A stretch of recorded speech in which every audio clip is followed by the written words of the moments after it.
Olá, estudantes, tudo bem? Sou a professora Gisele, da EJA.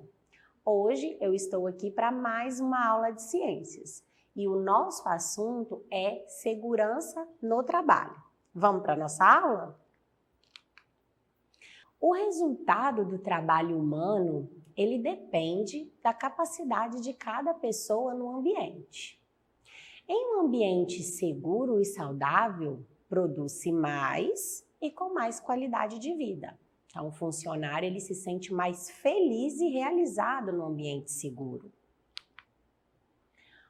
Porém, muitos empregadores eles desrespeitam os direitos dos seus empregados e eles não lhes oferecem as mínimas condições de segurança e saúde, o que pode acarretar acidentes ou doenças.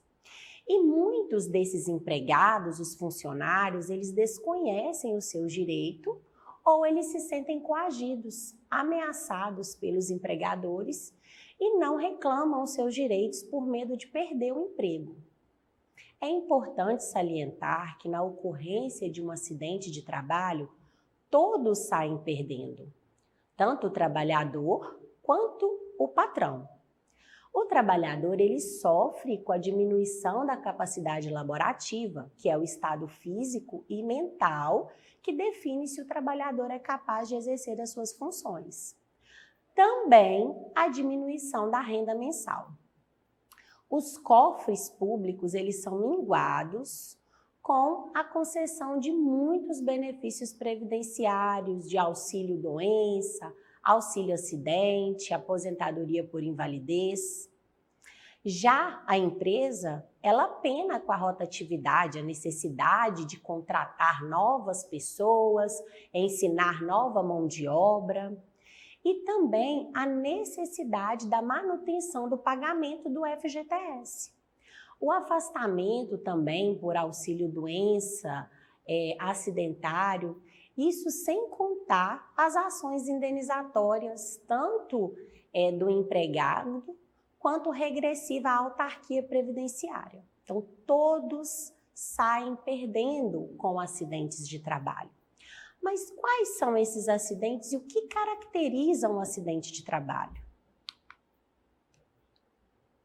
Um acidente de trabalho, ele ocorre quando um colaborador, o empregado, ele sofre com algum tipo de lesão temporária ou permanente, durante o seu trabalho ou em decorrência dele. Acidente típico é um dos mais comuns a serem vistos no mundo corporativo. Ele é caracterizado por ocorrer no local de trabalho ou em seus arredores durante o expediente do colaborador. Já, ocasionados por ações como imprudência, negligência ou causas naturais como deslizamentos e enchentes. Já o acidente atípico, ele ocorre em casos muito específicos, quando há uma certa repetição da atividade exercida no trabalho ou na doença que esteja ali ligada de alguma forma àquele ofício, àquele exercício ali. Como, por exemplo, atos de agressão ou sabotagem, contaminação durante o trabalho, acidentes durante os períodos destinados à alimentação e o descanso. E, por fim, o último tipo de acidente previsto em lei é o de trajeto. Como seu próprio nome diz, ele ocorre durante o deslocamento do profissional, da sua casa até a sede da empresa ou da sede da empresa até o seu local. Seja aí no seu próprio veículo, em condução própria, ou até mesmo no transporte público. Mas também existem as doenças do trabalho. Então vamos ver quais são. Doenças do trabalho, ela é aquela que tem a ligação por meio de que o trabalhador ele executa ali as suas funções. Então imagine, por exemplo, um operador de uma máquina, que ele trabalha na linha operacional de uma indústria, ok? Se esse trabalhador ele executa as suas tarefas em um local em que há muito barulho e ruído, e por conta disso ele desenvolver uma perda auditiva, ele terá uma doença do trabalho e não uma doença ocupacional.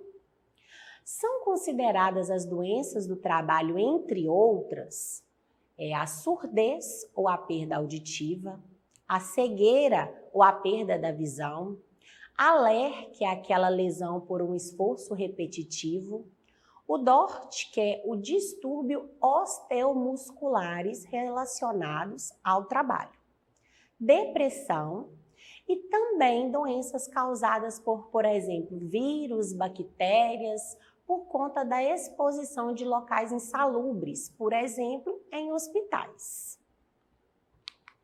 Agora nós vamos ver doenças profissionais.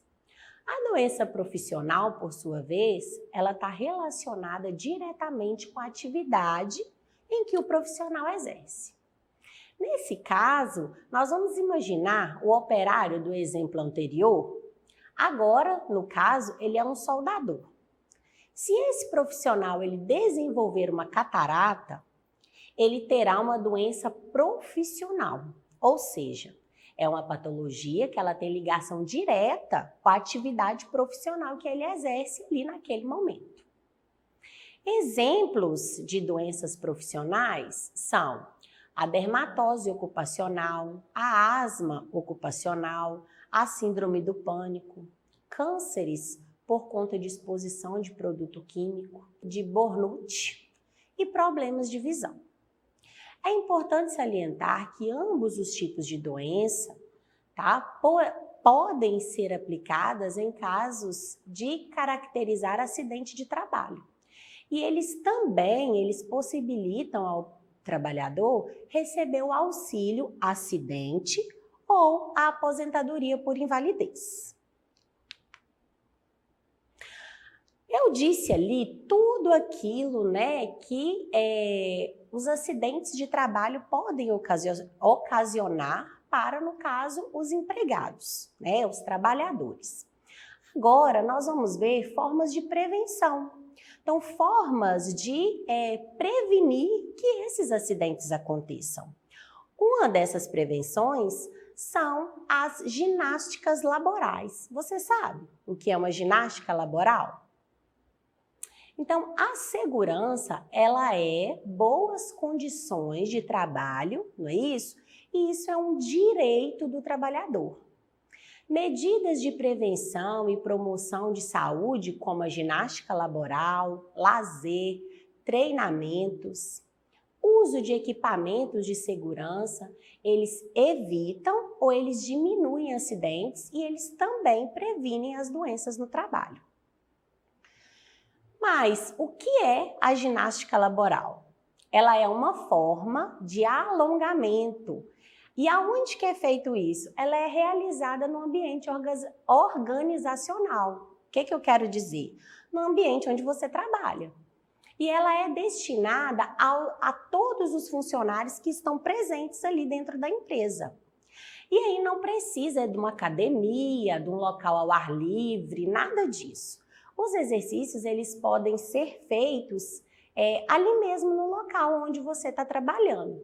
E eles têm o intuito de amenizar as lesões relacionadas, por exemplo, às atividades de rotina, o trabalho repetitivo. Por exemplo, você ficar na mesma posição o dia inteiro, em pé, ou sentado, ou até mesmo digitando no computador. Então, essa ginástica, ela funciona como uma forma de alongamento. Veja aqui nas imagens. São esses exercícios que eles são utilizados. E esses exercícios, eles não precisam de ser orientados pelo médico, porque eles não têm impacto nenhum nas suas articulações. E aí, o que acontece? Você pode fazer ele aí com mínimo tempo, tá? Não precisa de ser um grande período e você pode fazer ele no seu local. Por exemplo, pessoas que trabalham com telemarketing, que estão ali naqueles ambientes cercados ali, que é muito pequenininho, ele pode levantar e fazer esses exercícios ali mesmo. tá? Então, não possui aí nenhum risco de machucar, nenhum risco de cair, nenhum risco de fraturar nenhum osso ou estender nada, tá bom? Então, é para aí uma pessoa comum do dia a dia, tá? Sem muitos riscos a uma estrutura física e super recomendado. Você já viu aí no caso, vamos dar um exemplo do gatinho, quando ele acorda, a primeira coisa que o gato faz, ele espreguiça, não é? Ele abre os braços, por quê? Porque isso faz bem, isso estica o corpo, alonga o corpo. Então é isso aí que a ginástica laboral faz. Ela faz com que o seu corpo ele esteja ativo, a circulação, evitando e prevenindo aí acidentes repetitivos, né? Acidentes com lesões repetitivas que você faz todo dia. Além da ginástica laboral, nós temos EPI. E o que é um EPI? Considera-se um equipamento de proteção individual. Então, cada um deve ter o seu, cada indivíduo. E qual que é aí esse EPI? É todo dispositivo ou produto de uso individual utilizado pelo trabalhador, destinado à proteção de risco, suscetíveis de ameaça à segurança e à saúde no trabalho. Estando a empresa obrigada a fornecê-lo gratuitamente, tá? A todos os seus trabalhadores, seja eles empregados, avulsos, prestadores de serviço, autônomos ou terceirizados. E quando que eles são responsáveis por fornecer o EPI? Sempre que as medidas de ordem geral, né, os equipamentos de proteção coletiva, não oferecerem a completa proteção contra risco, tá? Acidentes de trabalho ou doenças profissionais. Como? Um laboratorista, um eletricista, um mecânico de automóveis, pedreiro e entre outros. E quais são esses equipamentos de proteção individual, EPI? Então, nós temos proteção auditiva, que são os abafadores, esses maiores aqui, ou os protetores auriculares, que é bem pequenininho. Temos também proteção respiratória, que é a máscara, tanto ela comum assim, quanto com filtro. Tá? Temos também proteção individual, que é o óculos ou aquela viseira facial completa. A proteção da cabeça, que é o capacete. Temos também a proteção de mãos e braços, que no caso são luvas ou mangotes. Aqui nós temos imagem de luvas, mas tem também os mangotes, que são aqueles mais compridos que pegam o braço todo, tá? Também proteção de pernas, pés, sapatos, botas e botinas. E essas variações de proteções dos pés estão aqui, ó, de proteção dos pés. A bota, que é aquela de plástico mais alta, né, que protege aí de umidades. Temos também as botinas, que ela tem aquele bico de ferro, umas com cano mais alto e outras com cano mais baixo, que protege seu pé aí, né, com aquela estrutura no bico de aço, para que não caia nada no seu pé. Se cair, você está protegido, tá bom? E também tem a proteção contra quedas, que são o cinto de segurança e os cinturiões, que no caso, olha, nós temos aqui as imagens, ó, cintos, cinturiões com coletes, ok? Até, no caso, toda essa estrutura, esse EPI, ele é individual, tá? Cada um ele deve ter o seu, cada funcionário. Se a empresa tiver aí 2.000 funcionários, eles precisam de 2.000 EPIs, no caso, equipamentos individuais. E aí funciona só para, é uma profissão perigosa, né? Então é só nessa profissão perigosa que precisa de ter EPI? Não. Até em atividades menos arriscadas, como por exemplo a de um professor. E qual que é o EPI do professor no caso? O EPI, ele pode ser representado, por exemplo, por uma garrafinha de água. E eu sempre tenho a minha aqui, ó. Por quê? Porque essa garrafinha de água, ela previne que a garganta fique seca, porque a gente fala muito, né? Aqui agora ainda individual, aí é que a gente fala mais. Então a garganta ela vai ficando seca e previne doenças na garganta, tá? Mas qual que é o equipamento, qual que é o EPI ultimamente mais utilizado em toda e qualquer profissão? Nesses últimos 2 anos, nós passamos aí por uma situação que o uso da máscara ele passou a ser aconselhável para todo mundo que sai de casa, não é isso? Independente da profissão, do destino, não é? Eu gravo aqui as aulas para vocês sem máscara, por quê? Porque nesta sala tem somente eu e a intérprete de Libras, minha colega, tá? Mas nós estamos aqui numa distância grande, né? Uns 2 metros de distância. Mas ao sair da sala, o que a gente faz? Nós colocamos a máscara para nossa proteção individual, ok? Então, né, depois de toda essa proteção, nós precisamos de lembrar que como o vírus ele pode ser transmitido por meio do contato com superfícies contaminadas ou devido à proximidade com a pessoa, não é? Pessoa tossindo ou espirrando, não é isso? Então, nós temos que lembrar que essa máscara, os EPIs, eles reduzem o risco, eles não eliminam, eles reduzem o risco. E como que a máscara reduz o risco? Ela cria uma barreira, não é? Então, nós precisamos aí de usar máscara, álcool em gel, todos esses, eles são EPIs necessários neste momento de pandemia para toda e qualquer profissão. Agora que você já sabe qual equipamento de proteção individual usar em uma pandemia, né, e você sabe o significado da sua utilização, fica mais simples você perceber o quão importante é essa medida preventiva. E aí eu gostaria de relembrar a você que ainda, né, que o uso do EPI, ele não é sinônimo de isenção de risco, não é isso? Então, ele continua sendo aí a principal forma de prevenção no meio da pandemia. Ah, professora, mas eu já estou vacinada, eu tomei a segunda dose. Você ainda não é isento ao vírus, tá? Então, mesmo que você esteja vacinado, você não está isento a contrair o vírus. Por isso, você precisa de utilizar sempre a máscara ao sair de casa.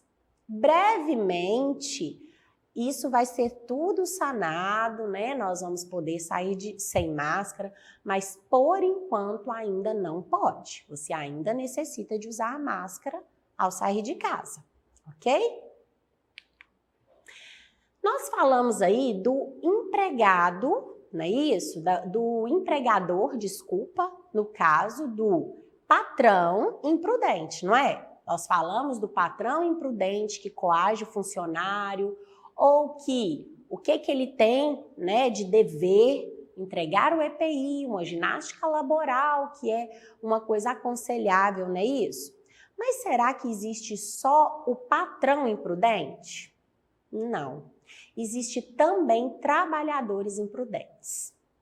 Infelizmente, é comum observarmos trabalhadores que, mesmo em situação de risco, eles não usam os equipamentos próprios à sua profissão. Muitas vezes, mesmo que a empresa forneça os EPIs necessários e adequados. São encargos do trabalhador utilizar os equipamentos somente para a finalidade que se destinam, atendendo às instruções e orientações de uso, ficando de responsabilidade e da sua guarda conservá-los, bem como da comunicação ao empregador, caso você precise de um equipamento novo. Então, caso esse equipamento ele venha acontecer alguma coisa com ele ou ele desgastar, ok? E o que mais ele necessita aí? Não é isso? Então, além dele usar todos esses equipamentos que é próprio, né? Aqui nós podemos perceber na imagem que existem pessoas que eles não estão fazendo esse tipo de uso. Mas será que a empresa forneceu ou será que é ele que não utilizou? É isso? Então, a recusa justificada do trabalhador ao uso dos EPIs, ele é constituído no ato faltoso no artigo 158 da CLT. Então, ao colocar em risco a sua própria saúde, você autoriza a empresa empregadora, através do seu poder diretivo, a adoção de medidas disciplinares cabíveis, como, por exemplo, uma advertência, suspensão dos dias e, no último caso, quando do acometimento de faltas reiteradas, a demissão por justa causa, sem falar no risco de vida, não é isso? Agora que nós vimos todas essas situações, nós vamos para a parte de atividade proposta para você. Observando, por que será que isso acontece? Converse com seus familiares e escreva as conclusões que vocês acharam. Observando aqui na imagem anterior, por que vocês acham que essas atitudes acontecem? Converse aí com alguém da sua família para vocês definirem, será que é preguiça do trabalhador? Será que ele acha que isso nunca vai acontecer com ele? Então, você vai conversar com o seu familiar e você vai escrever a conclusão daquilo que você acha, ok? E para acessar essa atividade ou mais atividades como estas, é só você acessar a plataforma smedgv.com/aluno. Aponte a câmera do seu celular na imagem que aparece no canto da tela. Se inscreva no nosso canal no YouTube SmedGV ou acesse as nossas redes sociais @SmedGV. Até uma próxima aula. Tchau, te aguardo!